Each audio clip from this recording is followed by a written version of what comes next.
मित्रमैत्रिणींनो नमस्कार. पुन्हा एकदा मी आपल्यासमोर सादर झालोय स्कॉलरशिप प्रॅक्टिस पेपर 8वी म्हणजेच शिष्यवृत्ती परीक्षा सराव पेपर वर्ग 8वा. यामध्ये आपण इंग्रजी या विषयाचा जवळपास 42 मार्कांचा म्हणजेच 21 प्रश्न असलेला एक सराव पेपर पाहणार आहोत. आणि यामध्ये आपल्याला जे विशेषतः टॉपिक असणार आहेत हे 7, 8, 9 तुमच्या प्रॅक्टिस पेपरमध्ये किंवा तुमच्या शिष्यवृत्तीच्या पुस्तकामध्ये असणारा हा जो टॉपिक आहे हा आपण पाहणार आहोत. तर यातील प्रश्नांची आपण जी उत्तरे आहेत ती समजून घेणार आहोत, सोबतच योग्य उत्तरे त्यामध्ये आपण टिक करून घेणार आहोत. त्यामुळेच या व्हिडिओला सुरुवात करण्यापूर्वी आपण हे चॅनल एज्युकेशनल मनोहर यावर आपण नवीन असाल तर हे चॅनल आपण सबस्क्राईब करायला विसरू नका.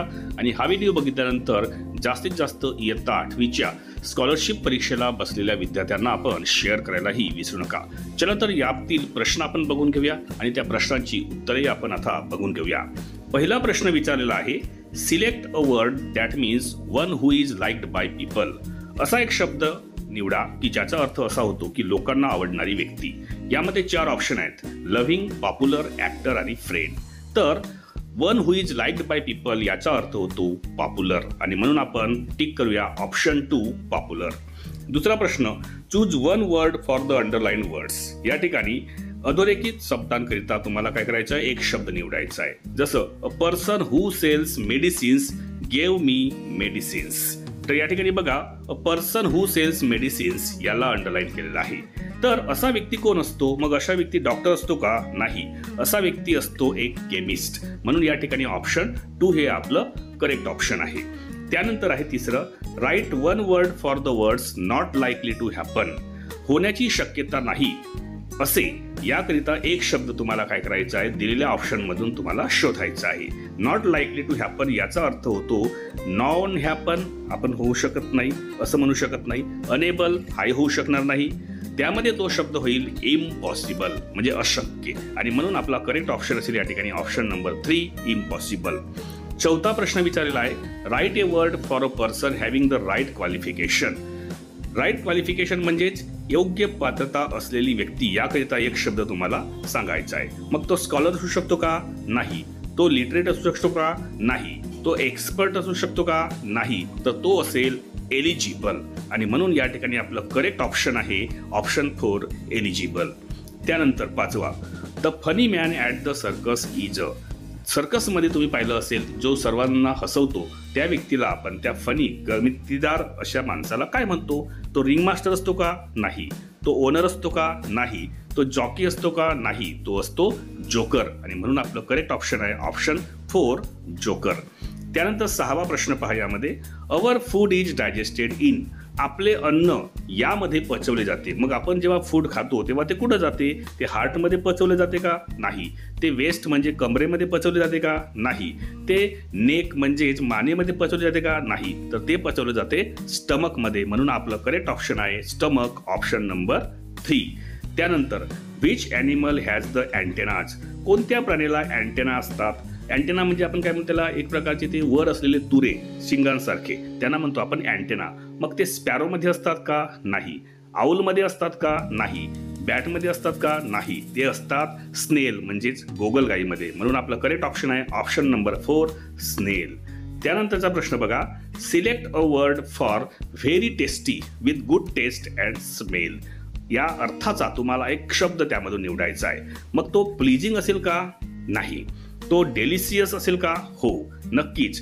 फेवराईट नाही, स्वीट पण नाही. कारण आपण जेव्हा एखादं फूड, एखादं अन्न खूप रुचकर आपल्याला वाटते, चांगली चव असते, तेव्हा त्याला आपण डेलिशियस फूड म्हणतो. आणि म्हणून या ठिकाणी या प्रश्नाचं उत्तर जे आहे ते ऑप्शन नंबर 2 आहे डेलिशियस. 9वा प्रश्न पहा, select a word for the state of staying together without fights. न भांडता एकत्रित राहण्याची स्थिती म्हणजे काय? तर त्याला आपण ग्रुप म्हणू का? नाही. त्याला आपण पीस म्हणजे शांतता म्हणू का? नाही. त्याला आपण गॅदरिंग म्हणू का? नाही. त्याला म्हणू आपण युनिटी. युनिटी म्हणजेच विविधतेत एकता आपण असं म्हणतो. आणि म्हणून या ठिकाणी त्याचं करेक्ट ऑप्शन आहे ऑप्शन नंबर 3 युनिटी. त्यानंतर the people who use the net. जे लोक नेट वापरतात त्यांना आपण काय म्हणतो? त्यांना आपण मग पहिल्या ऑप्शनमध्ये दिलेलं कम्प्युटर एक्सपर्ट्स म्हणू का? नाही. त्यांना आपण म्हणतो नेटिझन्स. सिटीजन्स होणार नाही किंवा मॉनिटर्स होणार नाही, ते असतील नेटिझन्स. आणि म्हणून या प्रश्नाचं उत्तर आहे ऑप्शन नंबर 2 नेटिझन्स. त्यानंतर बघा क्वेश्चन 11 to 14 यासाठी काय केलेलं आहे, त्यांनी रिडल्स दिलेले आहेत. तुम्हाला त्या रिडल्स म्हणजेच आपण ज्याला कोडे म्हणतो, त्या कोड्यांची तुम्हाला परफेक्ट जो कोड बसेल त्याचं उत्तर तुम्हाला ऑप्शनमधून निवडायचं आहे. त्यांनी काय म्हटलं आहे, it is the most out of the way place on the earth. हे जगातले सर्वात आडवणी ठिकाण आहे, म्हणजे सर्वात दूरचं ठिकाण आहे. Its name itself came to mean any distant or remote place. त्याचं नावच मुळी खूप दूरचे अशा अर्थाने आहे. It is a town in Africa on the edge of Sahara desert. हे सहारा वाळवंटाच्या अगदी कडेवर असलेलं आफ्रिकेतील एक शहर आहे. व्हॉट इज इट्स नेम, त्याचं नाव काय? तर ते मग बगदाद आहे का? नाही. ते इराकमध्ये आहे. दरबन आहे का? नाही. ते टिम्बक्टू आहे का? तर होय, ते आहे टिम्बक्टू. हे सहारा डेझर्ट जवळ असलेलं अतिशय दूरचं असं ठिकाण आहे आणि म्हणून या प्रश्नाचं उत्तर आहे ऑप्शन 3 टिम्बक्टू. त्यानंतर find the correct option by solving riddle with the given clue. ठीक आहे. ही सॉ अ वाईन, त्याला एक वेल दिसली विथ लवली ग्रेप्सनी भरलेली, rich ripe and purple red. Eager he tried to snatch the fruit but he couldn't get it. तो त्या फळांना एकंदरीतपणे तोडण्याचा खूप प्रयत्न करू लागला, पण तो ते तोडू शकला नाही. हू वॉज ही, मग तो कोण होता? तो टायगर होता का? नाही. तो रेनयार्ड होता का? नाही. तो डॉग होता का? नाही. तो होता एक वुल्फ, म्हणजे कोल्हा. आणि म्हणून या प्रश्नाचं उत्तर आहे ऑप्शन 1 वुल्फ. त्यानंतरचा प्रश्न आहे बघा, I am available on the world wide web. मी वर्ल्ड वाईड वेबवर अवेलेबल असतो. Anybody can contribute to my vast treasure of knowledge. कोणीही माझ्या अथांग अशा ज्ञानाच्या महासागरामध्ये किंवा खजिन्यामध्ये काय करू शकतो? स्वतःचं योगदान देऊ शकतो. People change, add and improve my treasure of knowledge. माझ्या ज्ञानाला लोक बदलवू शकतात, त्याच्यामध्ये आपलं ज्ञान ॲड करू शकतात किंवा ते सुधारवू शकतात. हू एम आय, मी कोण आहे? मग तो कोण आहे? तो एन्सायक्लोपीडिया आहे का? नाही. ती डिक्शनरी आहे का? नाही. तर तो आहे विकिपीडिया. आणि म्हणून याचं उत्तर आहे ऑप्शन नंबर 3 विकिपीडिया. त्यानंतरचा प्रश्न आहे बघा, I leap upwards and shower downwards without rest. मी वर जातो आणि खाली कोसळतो न थांबता. I spray my water day and night. मी दिवस आणि रात्र माझं पाणी काय करतो? शिंपडतो. My glorious sight makes people happy. माझं जे दृश्य आहे ते दृश्य लोकांना कसं बनवते? आनंदित बनवते. हू एम आय, मी कोण आहे? मग मी वॉटरफॉल आहे का? नाही. मी रेन आहे का? नाही. तर मी आहे फाउंटेन. आणि म्हणून या प्रश्नाचं उत्तर आहे ऑप्शन 3 फाउंटेन. त्यानंतर बघा 15वा प्रश्न आलेला आहे, this year there has been a bumper crop of mangoes. यावर्षी आंब्यांचं खरघोष असं काय झालं? उत्पादन आलं. मग या अर्थाचा जो शब्द आहे तो शब्द काय असेल? तो त्या अर्थाचा शब्द आपण या ऑप्शनमधून काय निवडू शकतो? तर तो आहे व्हेरी लिटल आहे का? नाही. व्हेरी स्मॉल अमाऊंट आहे का? नाही. मेनी होऊ शकतो का? नाही. तर तो होईल अनयुजली लार्ज अमाऊंट, म्हणजेच ऑप्शन नंबर 4 हे या प्रश्नाचं काय आहे? उत्तर आहे. त्यानंतर 16वा प्रश्न पहा काय म्हणतोय, चूज 2 करेक्ट अल्टरनेटिव्ह. 2 ऑप्शन या ठिकाणी आपल्याला निवडायचे आहेत. To find out the meaning of underlined word. The mother said I forbid you to play outside as it is stormy. या ठिकाणी फॉरबिड या शब्दाला अंडरलाईन केला आहे. कदाचित ते प्रिंटिंग मिस्टेकमुळे तुम्हाला आले नसेल. तर फॉरबिड या शब्दाचे 2 अर्थ या ठिकाणी कोणते सांगू शकतो आपण? एक असेल त्याच्यामधला ऑप्शन 1 प्रोहिबिट, इन्फॉर्म होऊ शकत नाही, अलाव होऊ शकत नाही. आणि चौथा आहे नॉट अलाव. म्हणजे या ठिकाणी 2 ऑप्शन घेऊ शकतो आपण, ऑप्शन 1 प्रोहिबिट आणि ऑप्शन 4 नॉट अलाव. त्यानंतर 17वा पहा, choose the correct meaning of the words underline in the sentence. दिलेल्या वाक्यामध्ये अंडरलाईन केलेल्या शब्दाला तुम्हाला काय करायचं आहे? मिनिंग सांगायची आहे. After completing his work in the garden he was totally exhausted. या ठिकाणी एक्झॉस्टेड या शब्दाला अंडरलाईन केला आहे असं समजू आपण. त्याचा अर्थ काय होतो? मग एक्झॉस्टेडचा अर्थ असा होतो का? He was completely relaxed? नाही. He was fully happy? नाही. He was completely helpless? नाही. तर त्याचं होतो ही वॉज कम्प्लिटली टायर्ड. म्हणजे याचं उत्तर आहे option 4 he was completely tired. त्यानंतर आय फेस चिलिंग कोल्ड. मी chilling cold, beating winds and even स्नोटॉर्म्सला फेस करतो. I am the tallest mountain in the world. मी जगातील सर्वात उंच माउंटेन आहे. हू एम आय, मी कोण आहे? तर मग तो हिमालय आहे का? नाही.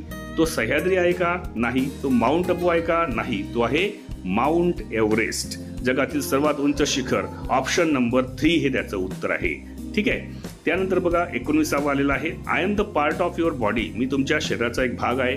इच person's print of this part is unique, प्रत्येक व्यक्तीची या भागाची प्रिंट ही युनिक असते. My prints are used by police to catch thieves and criminals, माझ्या प्रिंट्स ह्या पोलिसांद्वारे थीव्ज आणि क्रिमिनल्सला पकडण्यासाठी वापरले जातात. हु एम आय, मग मी ब्रेन आहे का? नाही. फेस आहे का? नाही.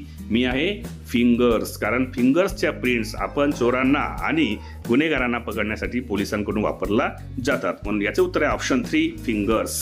त्यानंतर 20वा बघा, I am a black yellow insect, मी एक काळा आणि पिवळ्या रंगाचा एक किडा आहे. आय कलेक्ट हनी, मी हनी गोळा करतो. If you disturb me I shall sting you, तुम्ही जर मला डिस्टर्ब केलं तर मी तुम्हाला काय करणार? डंक मारणार. हु एम आय, तर सगळ्यांना माहिती आहे याचे उत्तर ते आहे बटरफ्लाय नाही, मॉस्किटो नाही, ते आहे ऑप्शन नंबर 3 बी. ठीक आहे, ऑप्शन नंबर 3 बी हे त्याचं उत्तर आहे, हनी बी. आणि यामध्ये बघा एक शेवटचा प्रश्न विचारलाय त्यांनी, remove 2 letters from window, window या शब्दामधून 2 अल्फाबेट्स तुम्हाला काय करायचे आहेत? रिमूव्ह करायचे आहेत. To see what comes through it, ते तुम्हाला बघायचं आहे की त्याच्यामधून काय येते. तर आपण या ठिकाणी मधून 2 अक्षरे जर काढली, तर विंडोमधून आपण जर 2 अक्षरे काढली तर त्याच्यामध्ये जर ओ आणि डब्ल्यू काढले आपण शेवटचे, तर काय होईल? विंड होईल. आणि म्हणून या ठिकाणी डाऊन होणार नाही, विंडो होणार नाही, विनो होणार नाही, तर ते होईल WIND, विंड. आणि म्हणून या प्रश्नाचं उत्तर आहे ऑप्शन नंबर 4 विंड.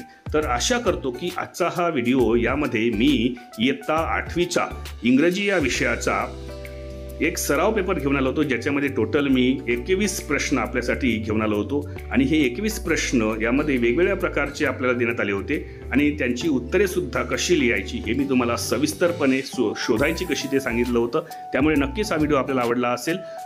अशाच पद्धतीचे जर प्रॅक्टिस पेपर आपल्याला पाहायचे असतील तर त्यांची प्लेलिस्ट या व्हिडिओच्या डिस्क्रिप्शनमध्ये स्कॉलरशिप एक्झाम या नावाने देण्यात आलेले आहे.